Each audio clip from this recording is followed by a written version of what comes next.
失态了，我想向你道歉，对不起。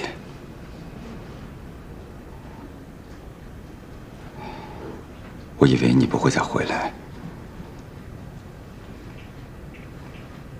真的感谢你还能留下来。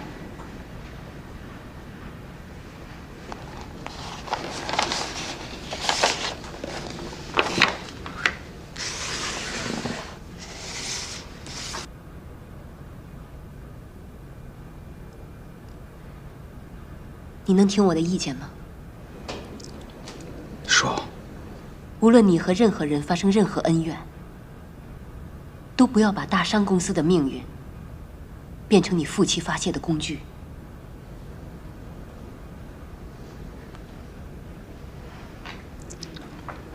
我知道了。我今天还收到了这个。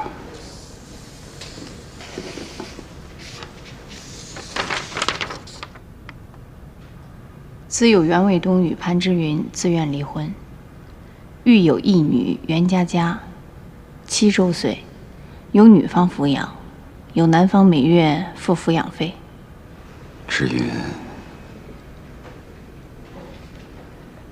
他真的是下定决心要离开我了。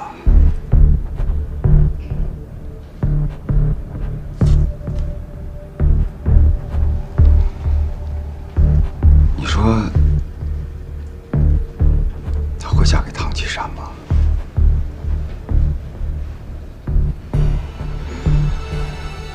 不知道。也许这都是他们之前想好的。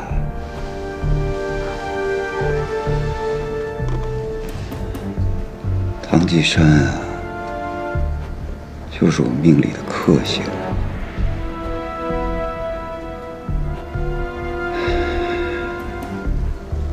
他毁了我的事业，毁了我的家。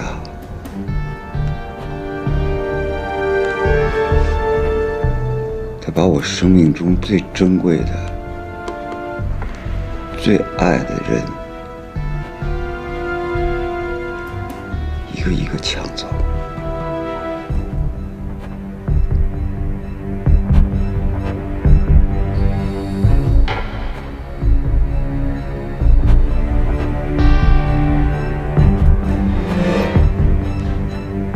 我听说，好像他在追求你啊。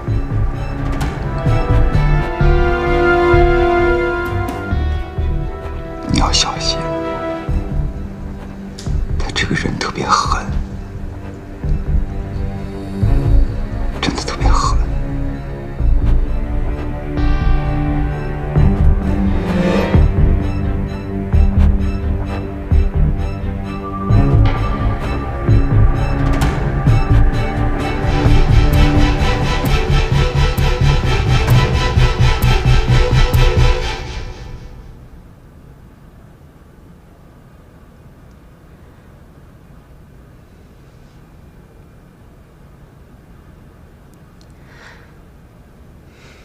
喂，我是杨白羽，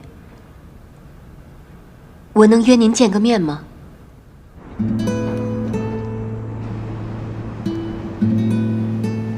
对不起啊，这么冲动的约你见面。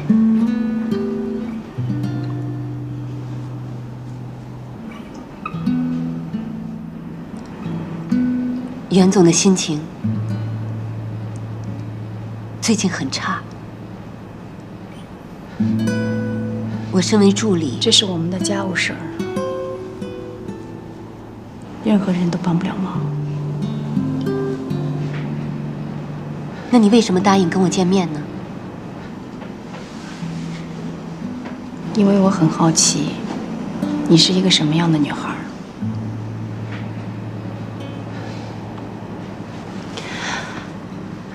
请你不要误会，我没有误会。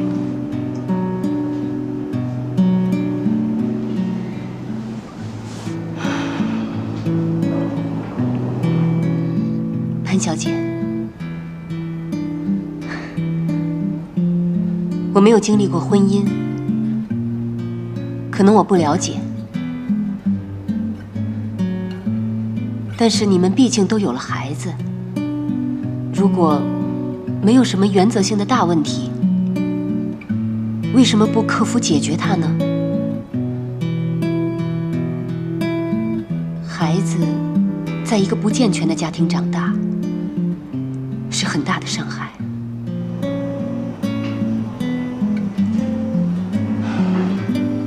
你说的对，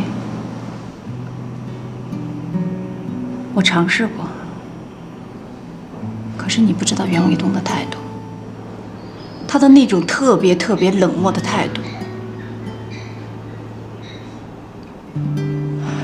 让我已经没有一点力气再去尝试了。你说的对，这样对孩子不好。我正是因为不想让孩子每天在这种环境中成长，每天看着自己的爸爸妈妈天天吵架，我希望我自己的女儿长大以后相信爱情，相信婚姻，所以我才选择这么做。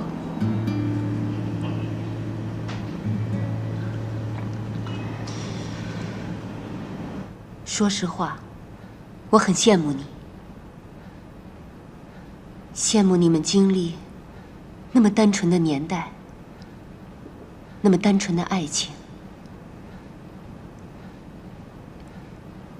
你还得到2个那么优秀男人的心。你对我们的事情了解的还挺多的，是袁伟东跟你说的吧？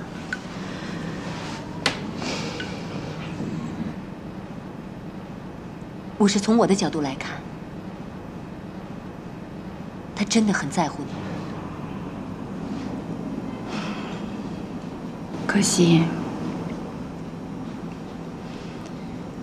他再也不愿意回忆我们的时代，回忆我们曾经在一起的日子，我们之间的故事。他更适应的是这个社会，这个时代。我就不行了，我有很多事情不理解。我不理解为什么80后的人闪婚闪离，我不理解为什么说我爱你那么随便。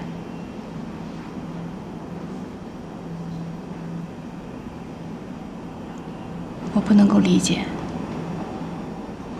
像你这么年轻漂亮的女孩，为什么愿意跟中年男人在一起？我觉得，任何障碍都不应该是爱情的阻碍，只要那个爱情是真的。我很羡慕你，真的。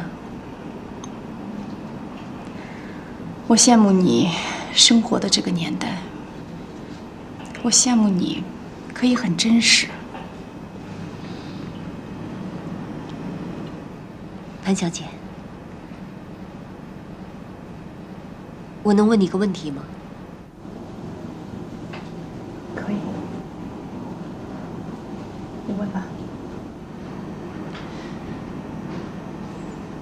如果你真的离婚了，你会嫁给唐季山吗？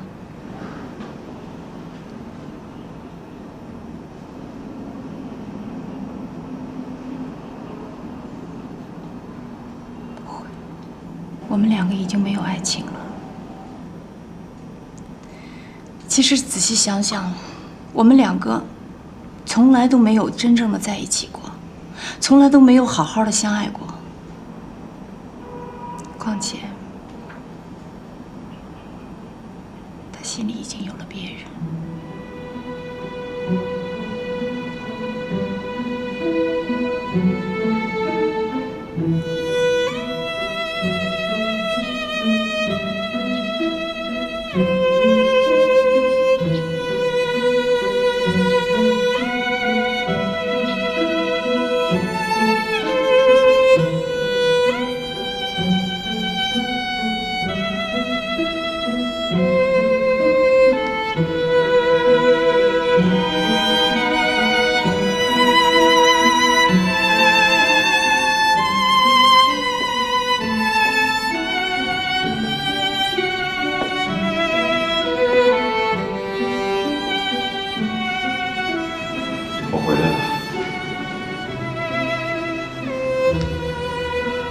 我还以为咱们只能法院见呢。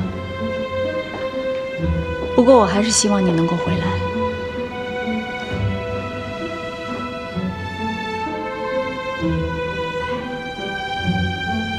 小云，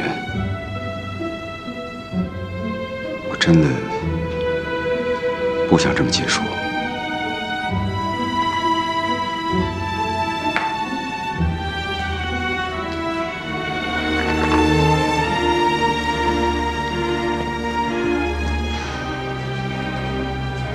我不知道你想没想过，想了多长时间？我已经想了很长时间了，想来想去，离婚对我们两个来说是最好的选择。至于财产，你放心，都是你的，我不要。不是因为这些，小云，我知道我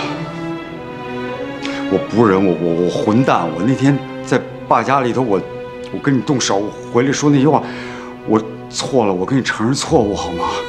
真的，对不起，不离好吗？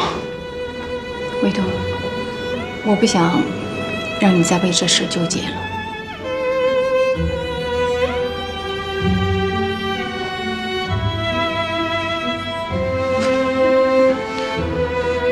我承认，这几年我很多事儿我做的不好，我答应你的事儿很多都没有做到。我没有帮你做过家务，我没有去过佳佳的家长会，我甚至我都没有带你跟佳佳出去旅游度假玩过，我甚至连陪你们俩的时间都很少。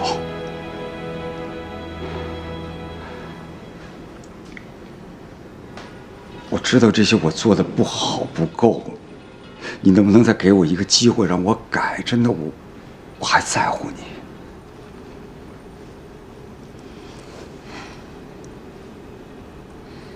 卫东，可能我们两个都还在乎对方，但是你更多的是在乎你内心的感受。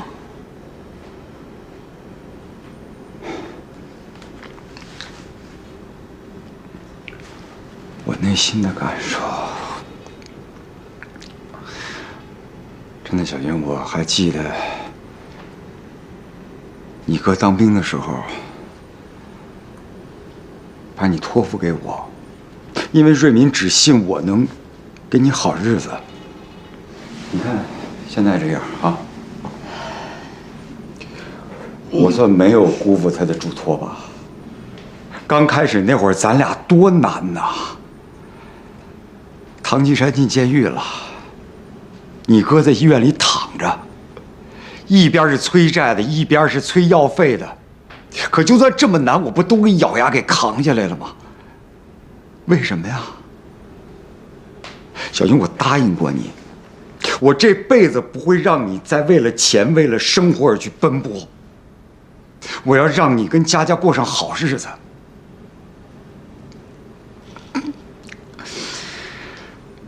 是，我像一个马达似的，我每天转呀转，停不下来。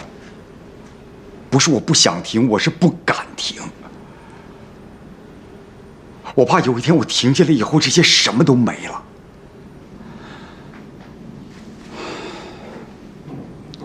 的确，我现在买卖越做越大，可是我有多少压力，你懂吗？有的时候晚上出去应酬，累得我喝得我跟个死狗一样，爬回来，你关心过我吗？你总是在埋怨我，我不关心你，不在乎你，我真的不知道我该怎么做。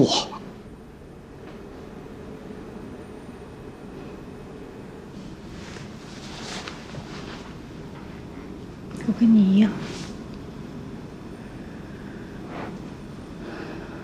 我也不知道该怎么做。卫东，我我有的时候都在想，咱俩是怎么了？咱俩为什么会变成现在这个样子？我以前认识你的时候，你不是这样子的。可是这几年，我就觉得咱俩像陌生人一样。你每天都在外面忙你的工作。你每天晚上回来那么晚，甚至你连着好几天你都不回来一次。你把这个家当成宾馆，你想回来的时候回来，想走的时候你就走，从来也不打招呼，也不打电话告诉我你在哪儿。你从来没有感受过，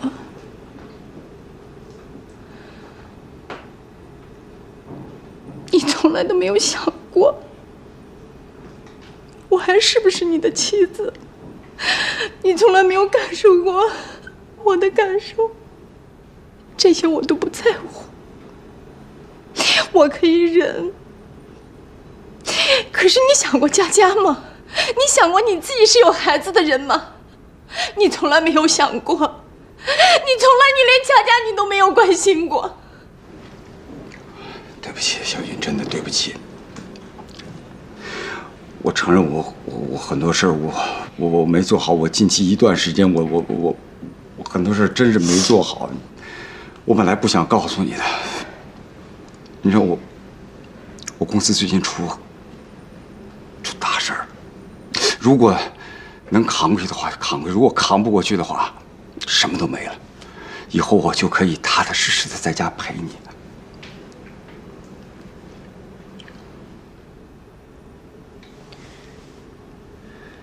你的公司怎么了？前所未有的危机，都是拜你的唐季山所赐。卫东，你对季山的成见太深了。以你们两个人的能力，如果你们齐心合力的话，不像现在你争我斗的话，你们两个人的成就会比现在更大。不是我要跟他斗啊，是他逼着我跟他斗，他逼着我连退路都没有。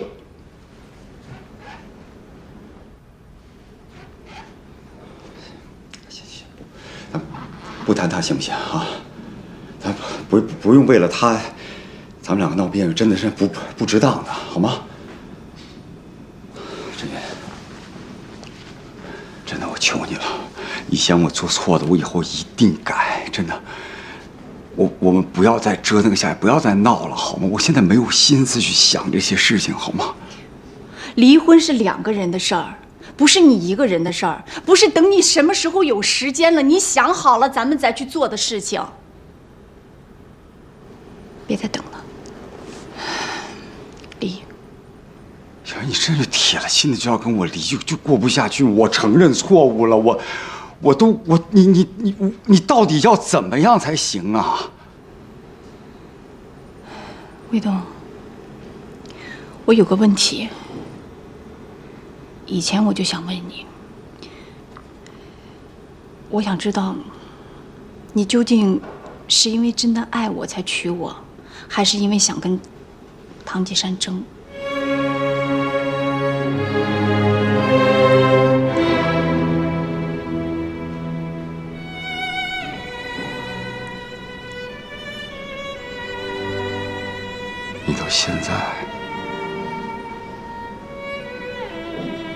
你到现在还在问我是不是爱你？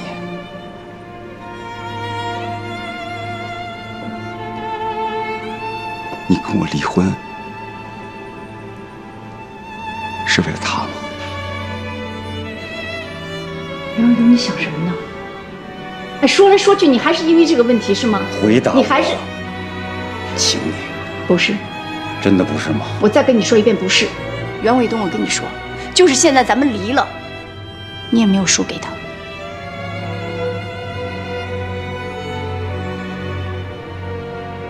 潘志云，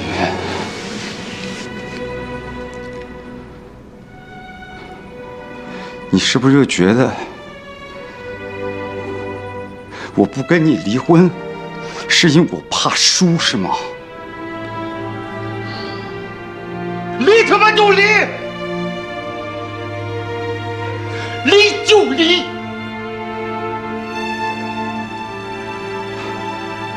我告诉你，潘志云，你到现在，你还在质疑我爱不爱你，是吗？好，我现在就拿这个问题，我问你，你爱过我吗？啊，你爱过吗？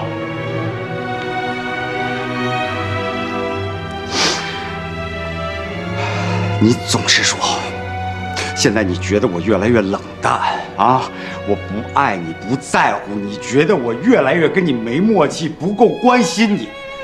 你渴望得到爱，渴望得到宠，去呵护，去理解。可你自己问问自己，你做什么了，值得我这么去对你？你做什么了？我不够爱你，对，是不够。你潘之云还是不够。我呢？我袁卫东从头到脚到现在，我根本就他妈的没得到过你的爱。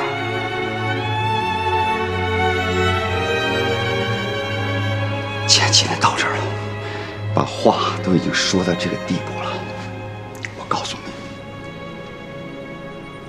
你，你总是说我不爱你，那是因为你已经习惯了。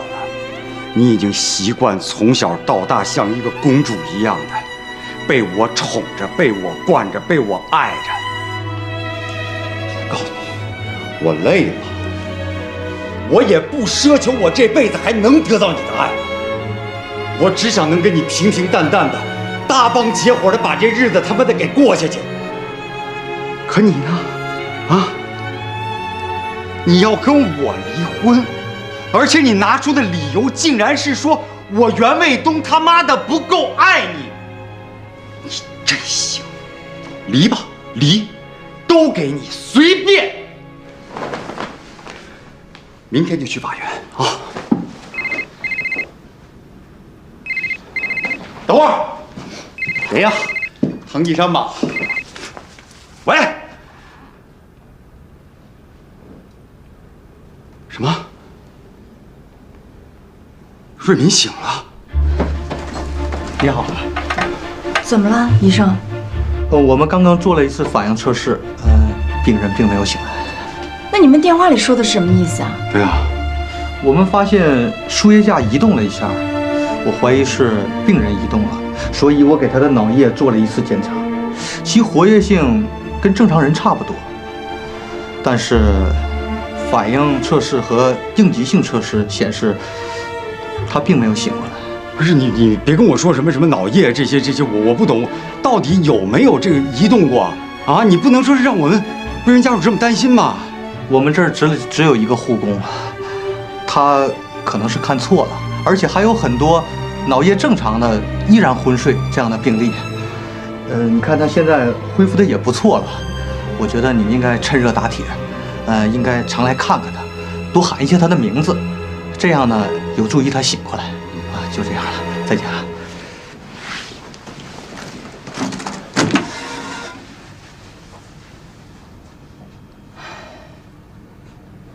哥，你要努力啊！我多么希望你能醒过来啊！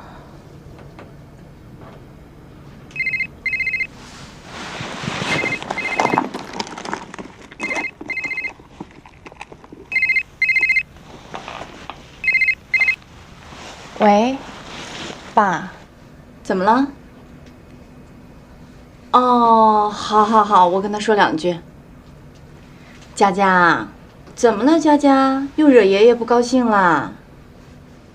佳佳，妈妈在医院看舅舅呢，一会儿就去爷爷家接你，好不好？你要听爷爷的话，好好写作业，好不好？行，佳佳，你等一下啊，爸爸要跟你说两句。哎，佳佳，哎，想爸爸吗？我来想你了，佳佳。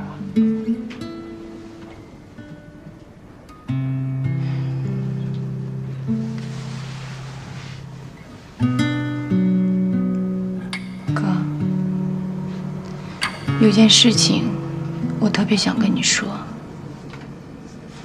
我准备离开卫东了，离婚协议书都已经写好了。可是，我心里很矛盾，我不知道我这么做是对的还是错的。哥，你说我该怎么办？你要是能说话多好，你会告诉我我该怎么做，对吗？小云，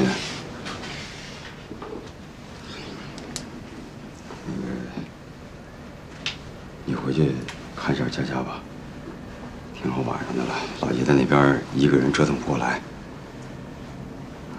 我想在这儿跟三儿也单独待会儿。离婚的事儿呢，我希望你能再慎重考虑。毕竟失去了以后，再挽回也来不及了。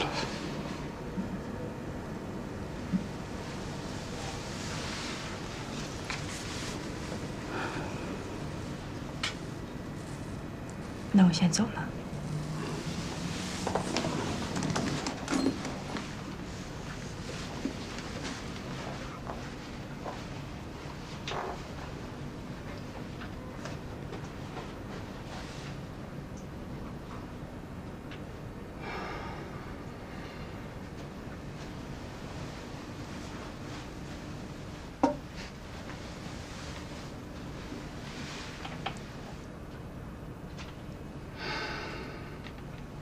三儿啊，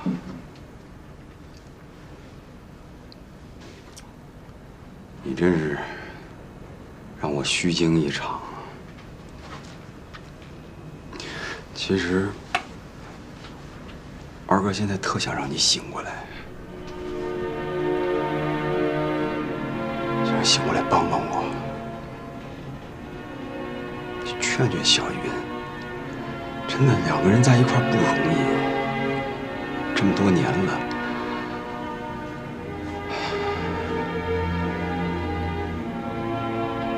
可我又怕，你知道吗？现在我跟他已经正式开战了，而且打得很激烈。我怕你醒过来以后啊，站到他的那个阵营上。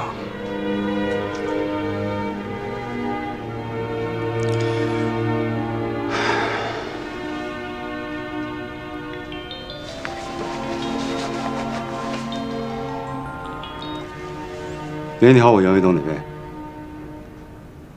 哦，王主编啊，哎，你好，你好，你好，怎么样？现在那事儿？哦，写差不多了。行啊，快手啊，你真是，啊，你给我说说。啊，不，王主编，你没明白我意思，你知道吗？我是想让你有多狠写多狠。对你看，你就这样啊，你不如就是直白的就说啊，盛友的这个总裁助理唐继山，他在随州里的时候就是一个投机倒把分子。对，没错，而且这个人呢，还有案底，因为诈骗，他曾经进监狱判了十几，反正10多年，也可以查到，对，啊，还有这个，包括他指使啊盛友集团向这个行业监管部门啊、行业协会去行贿受贿、逃避监管，还有你就是写完之后，我让你。啊，让你身边这些朋友，所有的这个媒体啊，什么报纸啊，什么网络呀、新闻的这些，全都给我铺天盖地的、狂轰滥炸的说盛友这负面新闻。对，哎，对，我要的就是这个效果。哎，钱不是问题，没问题。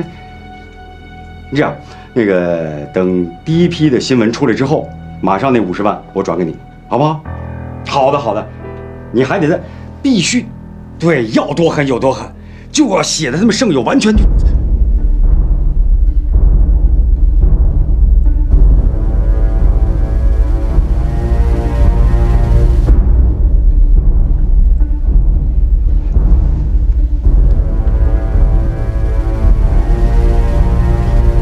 瑞敏，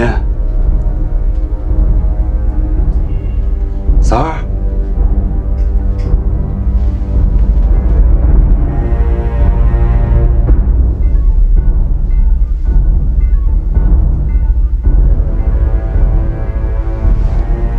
喂，没事儿，啊，那您抓紧，哎，好，写完之后给我看一下。好的，好，辛苦。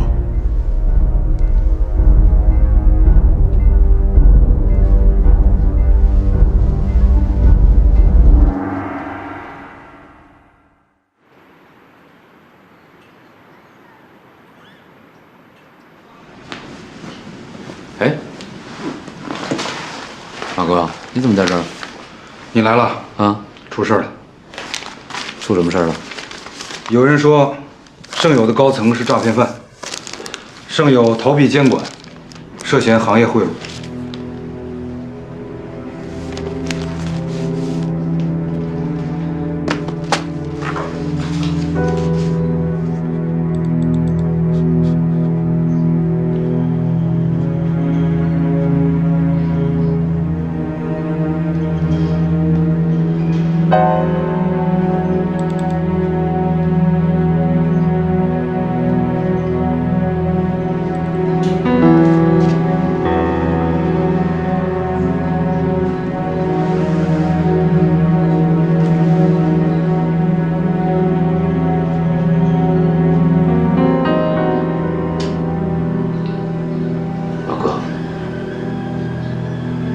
一个人待会儿。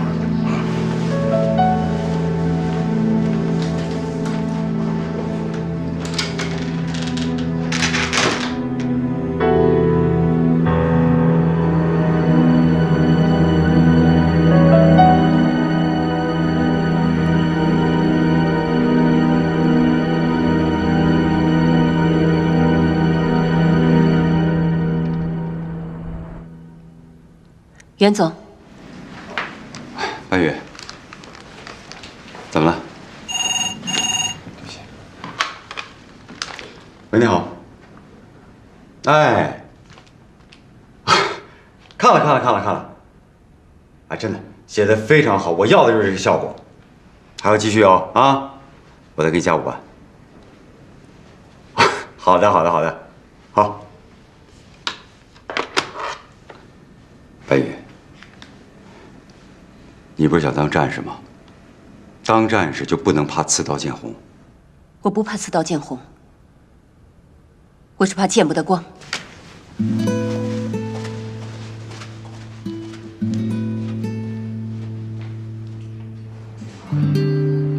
对不起，因为我的原因，让上游集团名誉受损。但是我想说，这是个阴谋。季山呐，战争里边怎么能没有阴谋呢？有关盛友这个行贿部分呢，我已经让律师一函告媒体诽谤，但是有关你的这部分文字的话，你自己要判断。现在看，他们应该是调查过我的案底记录。从这个角度说，写我的那部分算是打上引号的属实。坤爷，您知道这件事情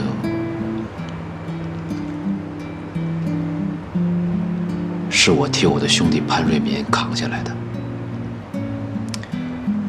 而且他现在还在医院里，他是个植物人。季山，你这是妇人之仁，这个事情我一定会彻查的。谢谢坤爷。不过，针对这篇报道，盛友集团要想在短期内消除舆论压力，最好的办法就是公开宣布，把我解职。不对，你就真是个罪犯的话，啊，凭什么改过自新以后就不能东山再起呢？你就是有了案底，为什么一定是负面新闻呢？我们为什么不能负面新闻正面做？季山呐，危机公关做得好的话，不仅仅是反败为胜，而且事半功倍。这样，我放你一个大假，但是我交给你一个任务，你要去查一下这个事件的幕后指使者。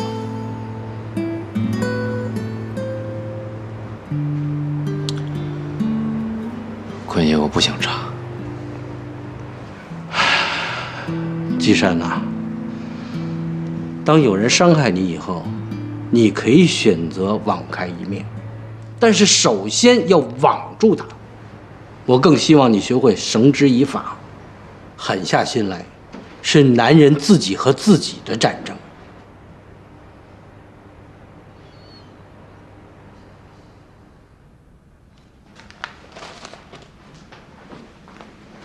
袁总，出事儿了！出什么事儿了？我们给王主编打的那50万，纪检部门要求说出这笔款项的缘由。纪检部门怎么知道的呢？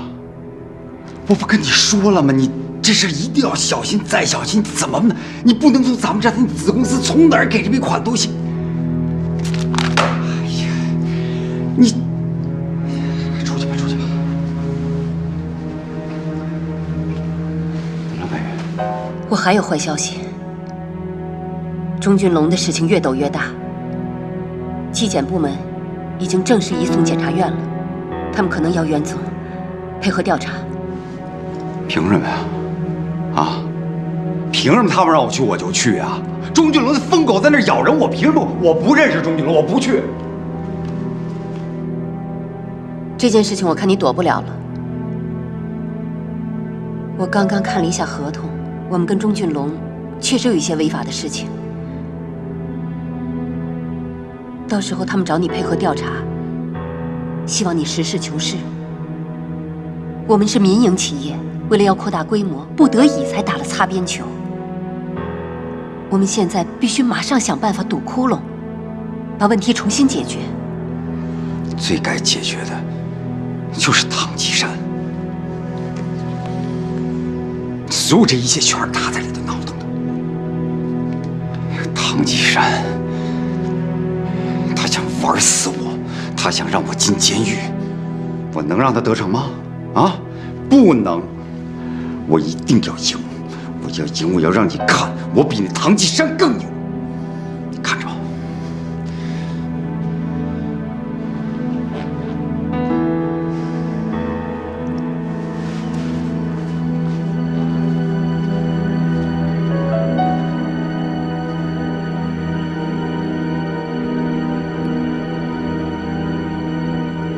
振民，你儿子不错。徐平把他养得结结实实的，你放心吧。那小子就是话多，这像你话痨。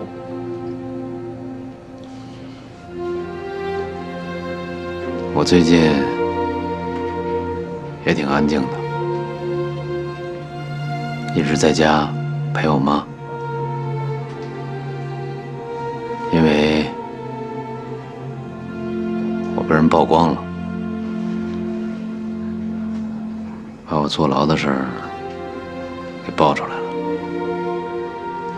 主要是针对盛友集团。其实我不知道该怎么办，我也不想查，也没有证据，就像你躺在这儿，我明明知道，可能不是